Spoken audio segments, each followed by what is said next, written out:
만드는 힘이라는 제목으로 하나님의 말씀을 살펴보겠습니다. 지난주에 저는 선한 능력으로라는 찬양이 계속 생각이 났습니다. 이 선한 능력으로라는 찬양은 본회포 목사님이 순교를 앞두고 약혼자에게 보냈던 마지막 편지라고 합니다. 제가 궁금해서 이 본회포 목사님이 어떤 분이신지를 좀 검색을 해봤습니다.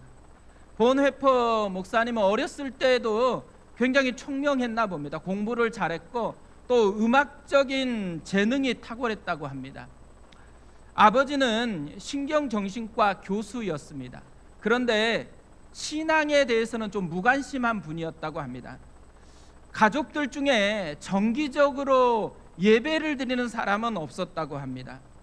이런 분위기에서 자라났는데 14살 때 목사가 되겠다고 선포를 한 것입니다. 가족들이 모두가 놀라고 반대를 했습니다. 가족들이 반대하면서 이런 이야기를 했어요. 교회는 헌신하기에는 너무나 빈약하고 시시한 부르주아적 제도라고 하면서 학자나 음악가가 되라고 권했다고 합니다. 그러니까 당시 독일 교회가 어떤 분위기인지 알겠죠. 당시 독일 교회는 헌신하기에는 너무 빈약해 보이고 시시한, 그리고 조금 잘 산다고 생각하는 사람들 위주의 그런 모습의 교회였다라는 거예요. 그런데 이런 상황에서 본회포가 이 반대한 가족들에게 이렇게 선포한 거예요. 그렇다면 내가 그것을 개혁하겠습니다. 저는 지난 한 주간에 이 이야기를 굉장히 곱씹어서 생각했습니다. 왜냐하면 이 이야기 속에는 두 가지의 모습이 보이기 때문에 그렇습니다. 안주하려고 하는 모습하고 변화를 만들어내려고 하는 모습입니다. 분명히 교회가 빈약하고 시시한 존재로 전락했습니다. 그럼에도 불구하고요, 독일에 있는 많은 사람들은 그런 교회에서 익숙하게 신앙생활을 하고 있었다라는 거예요. 반면에요, 그런 문화로 익숙해지면서 교회가 타락해버렸다라는 것, 그래서 소망이 없어졌다라는 것을 들어요. 그런데도 불구하고 내가 개혁하겠다라고 안주하는 것이 아니고 변화를 꿈꾸는 인생이 있다라는 것이죠. 저는 이 두 가지 모습을 보면서 저의 모습도 생각해보고 또 우리 교회의 모습도 자연스럽게 생각을 하게 됐습니다. 우리 교회를 생각해보면 편하려고 우리 교회에 오시는 분은 많지 않다고 생각합니다. 왜냐하면 이런 오지까지 또 대중교통도 거의 없는 이런 곳에 왔다라는 것 자체가 이미 편안한 것을 누리려는 마음은 아니라고 생각해요. 오히려 그것보다는 정말 진짜 좋은 교회를 꿈꾸기 때문에 우리 교회를 왔다고 생각을 합니다. 하지만 우리 교회도 어느 정도 이제 시간이 좀 지나가고 있습니다. 그러면서 어떤 면에서는 안주하고 있는 모습들이 쌓여가고 있는 것 같다라는 생각을 하게 되어집니다. 최근에 교회 게시판에 몇 가지 건의사항이 접수가 됐습니다. 몇 가지 이 건의사항 했던 것을 조금 이야기를 해보면요, 우리가 방금도 말씀 축복 기도를 이렇게 했잖아요. 근데 이 말씀 축복 기도 가운데 교회를 위한 기도가 우리 예루살렘인 가로치고 또 가로 닫고부터 하늘꿈 공동체가 세워지게 해달라는 거예요. 근데 처음 와서 보니까 다른 분들은 다 자연스럽게 거기다가 수지를 넣기도 하고 본인의 마을을 넣기도 하는데 자기는 뭘 넣어야 되는지 되게 당황스러웠다라고 그렇게 이야기하는 거예요. 그래서 내년부터는 이 표현을 좀 바꾸기로 했습니다. 또 피드백 중에서 등록하지는 않았는데 이제 새롭게 교회를 와서 교회를 이제 다니기 시작하는 분들이 있는 거예요. 근데 많은 분들이 좀 어색하게 이렇게 지나가지 관심을 가지고 이렇게 표현을 잘 안 하는 것 같다라는 그런 피드백이 있었습니다. 특히나 등록하지 않았는데 식사까지 한다. 이 말은 더 많은 관심이 있다라는 것이잖아요. 그런데도 식사할 때 이게 지나갈 때 이게 좀 따뜻한 이 환대를 좀 잘 표현을 못하는 것 같다라는 이런 피드백이 있었습니다. 저도 이게 계속 피드백 듣는 것 중에서 조금 가까이 와서 좀 살갑게 인사해 달라는 것이었는데 저를 닮아서 그런 것 같습니다. 저도 노력을 더 해야 되겠다고 생각하는데요. 우리 교회가 사실 마음속에 있는 것들을 잘 표현하는 교회 됐으면 좋겠다라는 생각이 들었습니다. 그래서 오늘부터 또 식당에서 누구 만나면 어색하다 그러면 그분에게는 따뜻하게 인사하면 됩니다. 왜냐하면 우리 교회 오신 분들은요 대부분이 다 얼마 안 되셨어요. 그러니까 나만 얼마 안 된 게 아니라 내가 어색해하는 그분도 사실 얼마 안 됐기 때문에 이 얼마 안 된 것이 만들어내는 어색함이 분명히 존재할 수밖에 없잖아요. 그런데 조금 더 친절하게 다가가서 또 환대해주고 이름도 물어주고 그러면 좋겠습니다. 그리고 교회 내에서 이제 호칭 문제에 대한 피드백도 있었습니다. 친하려고 하는 게 되게 있다가 보니까 이 이름을 그냥 누구누구야 부른다라는 거예요. 그리고 또 형제자매들이 서로 이야기를 나누면서 누구를 지칭할 때 누구누구라고 바로 이렇게 이야기하는 경우가 있는데 그것을 누군가 듣잖아요. 근데 이 듣는 사람들이 불편하다라는 이야기를 한다라는 것입니다.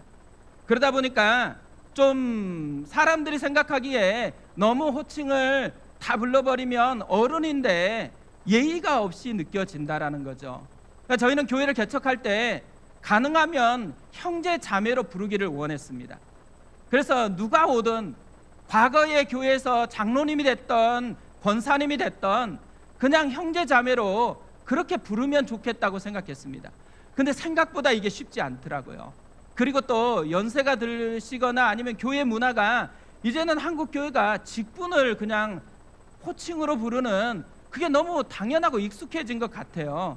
그러다 보니까 이렇게 호칭을 부르는 경우가 많고 또 이제 호칭을 부르려고 하다 보면 나이가 조금 드신 분에게는 권사님일지 아니면은 집사님으로 불러야 될지 주저하다가 모르는 경우가 많거든요. 그런데 그리스도인으로 만나는 거잖아요. 저는 형제 자매로 부르는 게 좋다고 생각합니다. 그럼에도 불구하고 여기 쉽게 바뀌어지진 않더라고요. 중요한 건 뭐냐면 예의를 갖춰달라는 것입니다. 그러니까 다른 사람이 볼 때도 이렇게 좀 이렇게 너무 무례하다 생각하지 않는 그런 예의를 지키는 그런 교회가 됐으면 좋겠다고 생각합니다. 또 하나 이제 우리 교회로 와서 열심히 신앙생활을 하고 싶은 거예요. 근데 사실 우리 교회가 이제 장소가 좀 없다고 생각되어지는 거잖아요. 그래서 주중에도 와서 마음껏 좀 기도하고 싶은데 그건 장소가 없으니까 좀 답답하다라는 것입니다. 그래서 내년에는 장소를 조금 더 충원하려고 생각 중에 있습니다. 그래서 와서 좀 더 기도하고 함께 할 수 있는 것들을 조금 더 할 수 있도록 그런 공간을 좀 확보하려고 생각 중에 있습니다. 또 수요 강좌나 금요 기도회가 너무 또 단회적이어서 좀 아쉽다라는 이야기를 했는데요.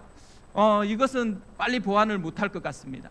그럼에도 불구하고요, 수요 강좌나 그리고 금요 기도회에 좀 더 집중해서 참여해 주시면 좋겠습니다. 짧게 드려도 그 짧음이 더 긴 시간을 유용하게 이끌어낼 수 있는 그런 시간으로 우리가 사용이 되어졌으면 좋겠습니다. 찬양팀에 대한 피드백도 있었습니다. 중간에 반주자가 이렇게 반주를 하다가 이제 하고 나서 이렇게 나가는 것이 좀 보기 좋지 않다라는 그런 피드백이었어요. 그래서 괜찮다면 반주자가 중간에 바뀌지 않게 해주면 좋겠다라는 이야기였는데요. 이건 2부 예배에 해당하는 것이거든요. 2부 예배에 반주자가 없다 보니까 1부에서 반주하셨던 분이 2부 앞에 반주를 해주고 나서 교사로 섬겨야 되기 때문에 나가는 그런 경우가 발생하고 있거든요. 그러니까 누군가가 헌신을 해주시면 좋겠습니다. 그러면 1부와 2부의 반주를 나누어서 그렇게 되어지면 좋겠다라는 생각이 들어졌습니다. 교사에 대한 피드백도 있었습니다. 교사가 너무 부족한 것 같고 교사가 너무 고생한다라는 이런 피드백이었습니다. 한 아이가 자라나는데 온 동네가 필요하다고 이야기를 하잖아요. 그러니까 한 아이가 그냥 자라나는 경우는 없습니다. 부모의 손길도 있지만 누군가 교사의 손길이 굉장히 중요하거든요. 그런데 사실 우리 어린이부하고 지금 청소년부는 교사가 절대적으로 부족합니다. 교사로 자원해 주시면 좋겠고, 또 아니면 교사를 좀 보내달라고 함께 기도해 주셨으면 좋겠습니다. 그래서 아이들이 좀 건강하게 자라날 수 있는 좀 건강한 토대가 우리 가운데 형성되면 좋겠다고 생각합니다. 그리고 또 하나, 아이들이 오면요, 남의 아이 아닙니다. 다 우리 아이인 거예요. 하나이 하나이 볼 때마다 우리 아이로 여기고 사랑해주고 격려해주는 문화가 우리 교회 문화가 됐으면 좋겠습니다. 저는 이런 많은 피드백들이 있었는데요, 이 피드백을 보면서 느낀 게 하나 있습니다. 우리 교회에는 안주하는 것보다는 변화를 추구하는 마음이 굉장히 많다라는 것이죠. 그러니까 사실 우리가 얼마 되지 않았기 때문에 더 많은 이 변화에 대한 갈망이 많다고 생각합니다. 우리 교회가 진짜 안주하는 교회가 아니고 계속해서 변화되어가는 그런 공동체 되어졌으면 좋겠습니다. 우리가 지금 안디옥 교회를 몇 주간에 걸쳐서 살펴보고 있습니다. 안디옥 교회는 박해로 흩어졌던 사람들이 세운 교회였습니다. 안디옥 교회는 최초의 이방인 교회였습니다. 그런데 처음으로 그리스도인이라는 칭호를 받게 되었습니다. 그러니까 그리스도를 닮은 사람이다라는 영광스러운 칭호를 받게 되었다라는 거죠. 그러니까 안디옥 교회는 안주하는 교회가 아니고 끊임없이 변화를 추구하는 그런 공동체였다라는 것입니다. 저는 이런 안디옥 교회를 묵상하다가 발견한 게 있습니다. 안디옥 교회도요, 안주할 수 있었던 유혹이 있었다라는 거예요. 그것도 2번이나 이런 유혹 앞에 있었습니다. 그러니까 첫 번째 유혹이 어떤 거냐면, 흩어진 이들이 안디옥에 와서 처음으로 헬라인들에게 복음을 전하면서 교회가 형성되었을 때입니다. 만약 이때에 예루살렘 교회가 남의 일로 생각하고 바나바를 보내지 않았다고 생각해 보세요. 그러면 안디옥 교회는 어떤 교회가 됐을까요? 아마 안주하게 되었을 것입니다. 두 번째 유혹은 바나바가 와서 은혜를 보고 주와 함께 머물라고 권하자 수많은 사람들이 몰려온 것입니다. 만약 이때에 바나바가 자기 때문에 이렇게 많은 사람들이 모였다고 만족하면서 사울을 데리러 가지 않았다, 어떤 일이 발생했을까요? 아마 규모가 큰 교회로 끝났을 것입니다. 그런데 바나바는 170km가 넘는 다소에 가서 사울을 데리고 와서 함께 동역하기 시작했습니다. 그래서 비로소 그리스도인이라는 칭호를 얻게 되었다라는 거예요. 그뿐만 아니라 선교의 전초 기지로 하나님께 쓰임받는 위대한 교회가 될 수 있었다라는 것이죠.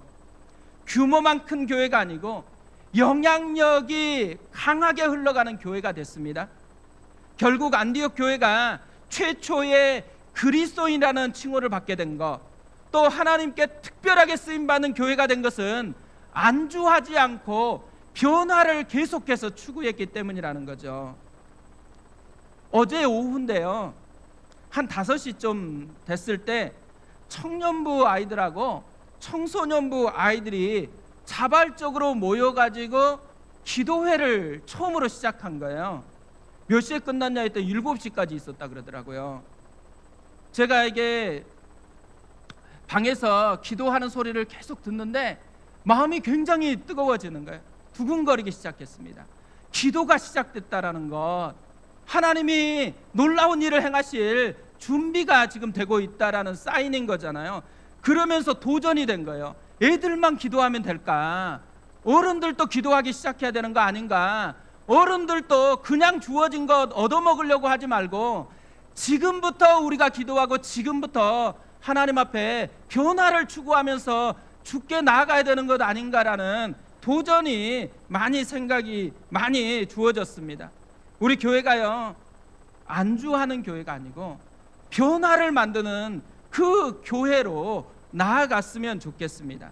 그러기 위해서 우리에게 필요한 것 중에 하나가 이 변화를 만들어내는 힘이 뭔가를 아는 거라고 생각합니다. 이 안디옥 교회는 오늘 말씀을 보면 변화를 만들어내는 힘이 어디에 있는지를 우리에게 보여주고 있습니다. 오늘은 그걸 좀 살펴보려고 하는데요, 변화를 만들어내는 힘, 안디옥 교회가 보여주는 첫 번째가 뭐냐면 약함을 인정하고 도움을 받아들이는 것입니다. 25절 이렇게 시작되었습니다. 바나바가 사울을 찾으러 다소에 가서 바나바로 인해서 큰 무리가 죽게 더하여졌죠. 그때 바나바가 이걸 자랑하거나 안주하지 않았어요. 자기 혼자서 이것을 감당할 수 없다라는 것을 깨닫기 시작했습니다. 그러니까 바나바는요, 자기의 약점을 인정했다라는 거예요. 그리고 도움이 필요하다라는 것을 인정하기 시작했어요. 그때 생각난 사람이 사울이었습니다. 사실 바나바하고 사울은 좀 특별한 추억이 있었습니다. 사울이 다메섹에서 예수님을 뜨겁게 만난 후에 예루살렘에 와서 제자들과 사귀고자 했어요. 근데 다들 두려워하는 거예요. 이 사울의 변화를 믿지 않는 것입니다. 그때 바나바가 이 사울을 믿어주면서 사도들에게 소개해 주었다라는 거예요. 사도행전 9장 27절이 이것을 우리에게 말씀하고 있습니다. 바나바가 데리고 사도들에게 가서 그가 길에서 어떻게 주를 보았는지와 주께서 그에게 말씀하신 일과 다메섹에서 그가 어떻게 예수의 이름으로 담대히 말하였는지를 전하니라. 그러니까 바나바는요, 누구보다도 사울을 알고 있었고 사울의 장점이 뭔지 사울을 또 믿어주고 있는 사람이었다라는 거죠. 그래서 다소로 가서 이 사울을 데리고 왔다라는 거예요. 만약에 바나바가 혼자서 할 수 있었다라고 여겼다면 어떤 일이 일어났겠어요? 아무 일도 일어나지 않았을 것입니다. 바나바는 혼자 감당할 수 없다라는 것을 인정했어요. 약함을 인정하는 순간 사울이라는 동역자가 생각났다라는 거죠. 이것이 안디옥 교회가 최초의 그리스도인이라는 칭호를 받게 되는 출발이 되게 했다라는 것입니다. 안디옥 교회가 그리스도인이라는 변화를 만들어냈던 힘의 출발은 약함을 인정하고 도움을 받아들이는 것에서 시작됐다라는 것이죠. 마태복음에 보면요, 산상설교를 마친 후에 수많은 사람들이 예수님을 따르기 시작합니다. 이때 한 나병 환자가 예수님을 찾아와요. 예수님은 이 나병 환자를 깨끗하게 고쳐주십니다. 이때 나병 환자가 한 것은 딱 한 가지밖에 없었습니다. 절하면서 이렇게 말한 것뿐이었어요. 주여 원하시면 저를 깨끗하게 하실 수 있나이다. 이것이 이 사람을 변화시키는 힘이었다라는 거예요. 그리고 나서 이번에는 백부장의 하인을 고치는 이야기가 계속됩니다. 백부장의 하인은 중풍병에 걸렸습니다. 이 하인이 치료를 받았던 이유가 어디에 있을까요? 주인인 백부장이 예수님께 나와서 이렇게 간구했기 때문입니다. 주여, 내 하인이 중풍병으로 집에 누워 몹시 괴로워하나이다. 백부장이 한 것이라고는 다른 게 없어요. 약함을 인정하고 도움을 구하는 것뿐이었습니다. 예수님이 고쳐주었던 수많은 사람들, 예수님 앞에서 인생이 변화됐던 체험을 경험했던 사람들의 공통점이 하나 있다라는 거예요. 약함을 인정하고 도움을 받아들이는 거라는 거죠. 반면에요, 약함을 인정하지 않고 도움을 거절하지 않았던 사람들도 있었습니다. 대표적인 사람이 바리새인들이었죠. 이들은 약함을 인정하지 않고 도움을 받아들이는 대신에요, 자신들은 괜찮은 척을 했습니다. 기도하고 있으니까 괜찮다라는 거예요.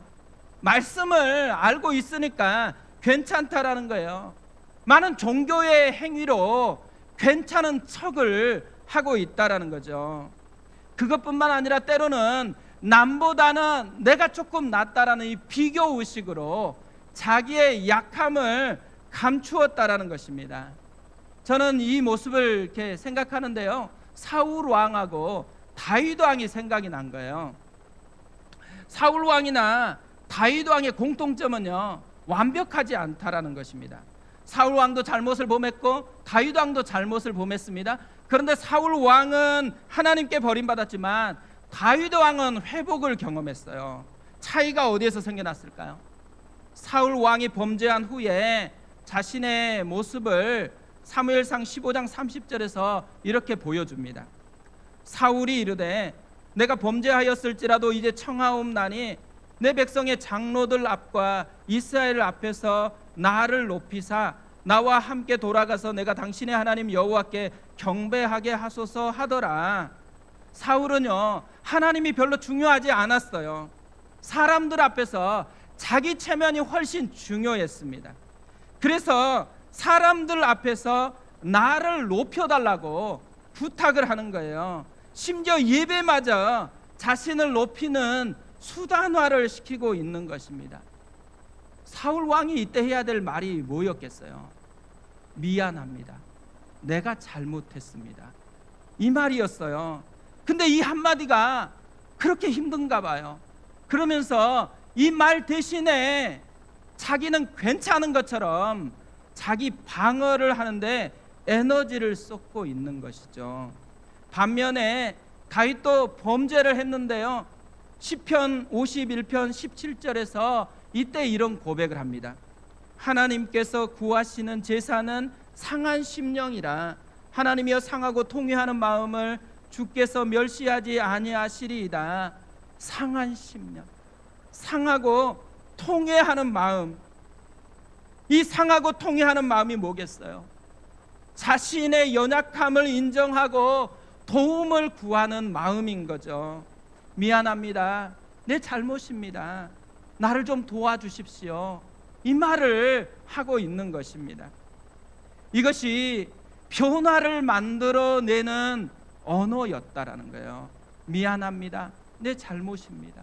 나를 도와주십시오. 이것이 변화를 만들어내는 굉장히 중요한 언어라는 거죠. 우리가 이제 연말, 이제 2024년 며칠 안 남았습니다.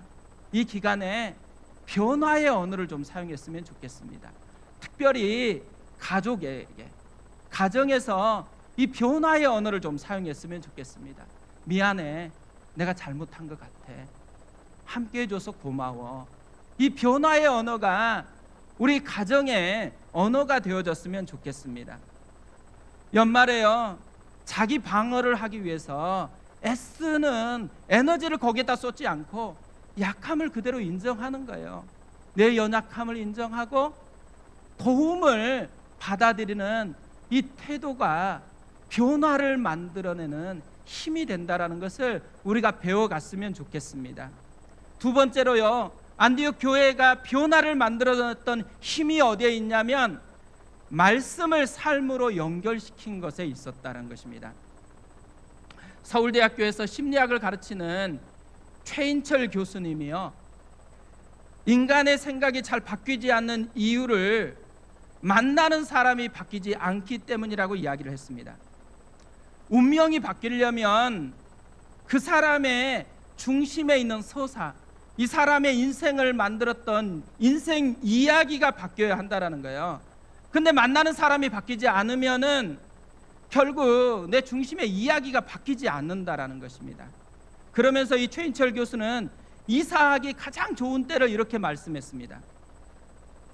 부동산 가격이 추락할 때가 아니라 생각을 바꾸고 싶고 운명을 바꾸고 싶을 때 이사하라는 것입니다. 저는 이 말이 굉장히 도전이 되더라고요. 근데 이것을 잘 보여주는 것이 오늘 말씀에 나오는 안디옥 교회입니다. 안디옥에 살았던 사람들이요, 지금 그리스도인이라는 새로운 칭호로 변화가 됐어요.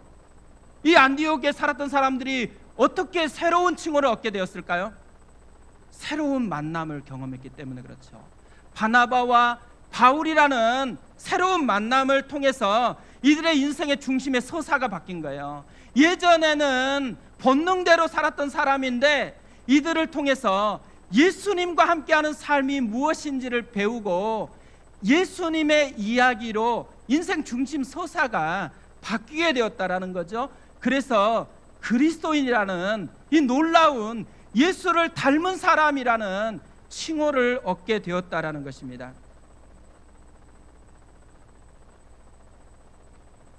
이것을 오늘 26절이 이렇게 보여주고 있어요. 만남에 안디옥에 데리고 와서 둘이 교회에 1년간 모여 있어 큰 무리를 가르쳤고 제자들이 안디옥에서 비로소 그리스도인이라 일컬음을 받게 되었더라. 안디옥 교회에서 제자들이 비로소 그리스도인이라 일컬음을 받게 되었던 가장 직접적인 계기를 이렇게 설명을 하는 거죠.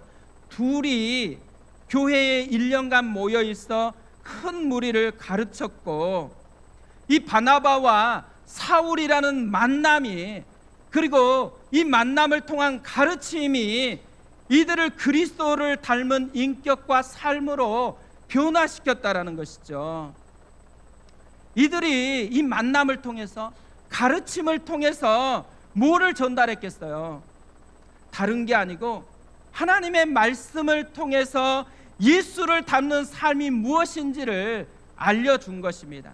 말씀을 통해서 예수님을 만나게 해준 거예요. 그러다 보니까 그들의 중심에 서사가 자기 본능이 아니고 예수님을 닮은 인격의 이야기로 바뀌게 되었다라는 것이죠. 이들이 만남과 가르침을 통해서 보여준 건 다른 게 아닙니다. 하나님의 말씀을 삶으로 연결시켜 주는 것이었어요. 그리고 이 말씀을 통해서 그들 안에 있는 중심의 서사를 바꾸어 주는 것이었죠. 그런 의미에서요, 우리도 내년에는 안주하지 않고 변화가 되려고 한다면은 우리가 해야 될 일이 하나 있다라는 거예요. 말씀을 가까이 하는 것입니다. 말씀을 삶으로 연결시키는 거예요. 말씀 속에서 예수 그리스도를 만나는 거예요. 그분의 인격을 닮아가는 삶의 도전을 계속해서 해 나가는 것이죠. 그래서 우리 안에 있는 중심의 이야기가 바뀌는 그런 은혜가 있었으면 좋겠어요. 매년 이제 새해가 되면 우리가 다 결심하는 게 일독이잖아요. 성경 일독에 도전해 보겠다라고 결심하다가 1, 2월 달 그래도 조금 상태가 좋아서 진행하다가 또 3월 되고 바빠지면 이제 못하고 거기서 딱 멈춰버리는 분들이 의외로 굉장히 많습니다. 그래서 한국 교회에서 어떤 면에서는 좋은 도전이기도 한데 나쁜 도전이 뭐냐면 일독에 도전하는 거라고 생각해요.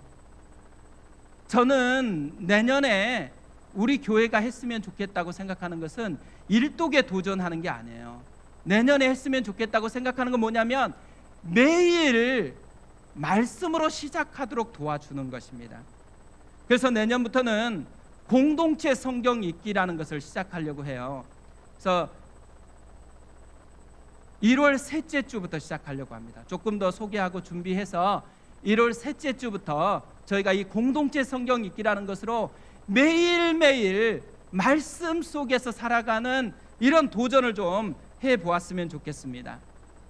예수님은 주옥 같은 산상 설교를 하신 후에 결론을 마태복음 7장 24절부터 이렇게 맺고 있습니다.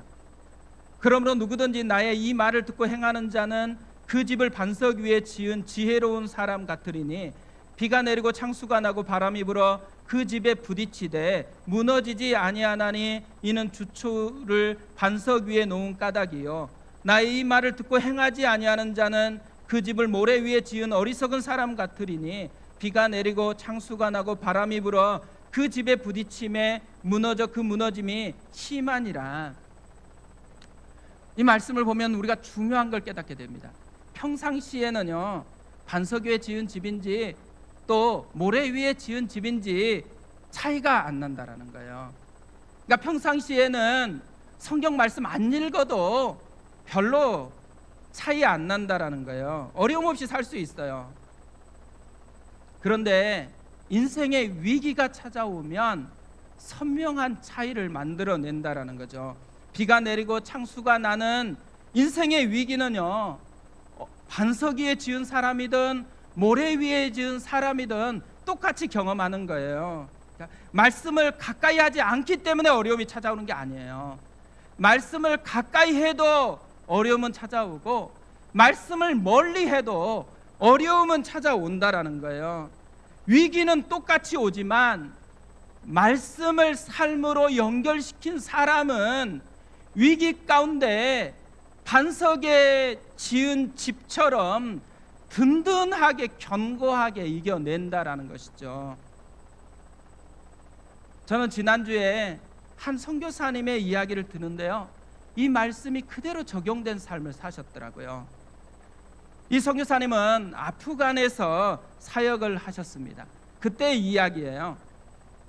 아프간에 있었을 때 한국 사람들은 다 철수를 했는데 외국 NGO 분들과 같이 생활을 했다고 합니다. 그런데 아프간 대통령 선거가 있었을 때 각 대사관에서 외국인들마저 다 철수하라고 한 것이에요. 선교사님은 맡고 있었던 영혼들이 있었기 때문에 철수할 수가 없었답니다. 외국 NGO 분들이 철수를 하면서요, 가방 하나를 주고 갔대요. 꼭 필요할 때 쓰라고. 가방을 열어보았더니만 권총이 들어있었습니다.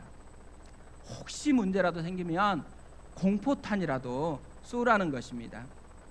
같이 살고 있었던 큰 집에 모든 사람이 떠나가고 혼자 덩그랗게 남아있게 된 것입니다. 그날 밤부터요, 밤에 잠이 오지 않았다고 합니다. 바람 소리만 들려도 스산하고 누가 들어온 것 같고 또 누가 자신을 납치할 것 같은 생각이 들기 시작한 거예요. 그러면서 권총이 생각이 난 거예요. 권총을 가지고 와서 베개 밑에다가 놓고 잠을 청하기 시작했습니다. 하루, 이틀, 3일 잠을 자지 못한 거예요. 너무 두려워서. 3일째 되는 날은 할 수 없어가지고 새벽에 일어나서 말씀을 폈대요. 말씀을 한자 한자 보고 있는데 주께서 선교사님에게 이렇게 도전하셨어요. 누가 너를 지키냐? 내가 너를 지키냐? 그 권총이 너를 지키냐? 너무 강력한 말씀이어서 그날 새벽에 그 자리에 무릎을 꿇고 대성통곡하고 울었다고 합니다. 그리고 나서 다시 권총을 직원 사무실에 갖다 놓고 돌아와서 잠을 청했는데 놀랍게도 한 번도 깨지 않고 잠을 자기 시작했다라는 거예요. 말씀이요, 삶에서 작동하고 있는 현장이라는 거예요. 지금도 하나님은 말씀을 통해서 우리 영혼을 돌보고 우리의 심령을 붙들어주고 있다라는 증거인 거죠. 말씀은 우리의 운명을 바꿉니다. 말씀은 우리의 자녀의 미래를 바꿉니다. 말씀은요, 우리의 가정을 변화시키는 능력이 있습니다. 말씀이 교회를 건강하게 세우고 이 시대를 바꾸는 힘이 있다라는 것이죠. 우리에게 필요한 게 뭐겠어요? 말씀을 믿는 거예요. 이 말씀이 나를 변화시킬 거라고 믿는 거예요. 이 말씀이 내 인생을 바꿀 거라고 믿는 것입니다. 이 말씀이 우리의 자녀들의 미래를 바꿀 것이라고 믿는 것이에요. 그리고 그 말씀에 도전을 해서 진짜 우리의 인생이 바뀌고 우리의 삶을 변화시키는 능력이 있다라는 것을 증명해 주는 것이 우리의 이 시대의 사명이라는 거죠. 이 선교사님은요, 묻는데요, 그렇게 외롭고 그렇게 힘든 곳에서 어떻게 영성을 유지합니까? 말씀 때문에요. 간절한 사모함으로 말씀을 붙들려고 애씁니다. 이렇게 고백을 했습니다. 내년 한 해 우리 그랬으면 좋겠습니다. 말씀을 믿었으면 좋겠어요. 그리고 그냥 읽지 않고 간절한 사모함으로 말씀을 붙드는 한 해가 되어졌으면 좋겠습니다. 내년 우리에게 새로운 또 기회를 주셨잖아요. 안주하지 않고 변화를 추구했으면 좋겠습니다. 특별히 이 안주하지 않고 변화를 추구하기 위해서 내 연약함을 인정하고 도움을 구했으면 좋겠어요. 그리고 또 하나, 말씀의 능력을 믿고 말씀을 내 삶에 연결시키고 그것을 경험하는 은혜가 있는 한 해 되어졌으면 좋겠습니다. 우리 그 마음을 가지고 찬양하고 기도하겠습니다.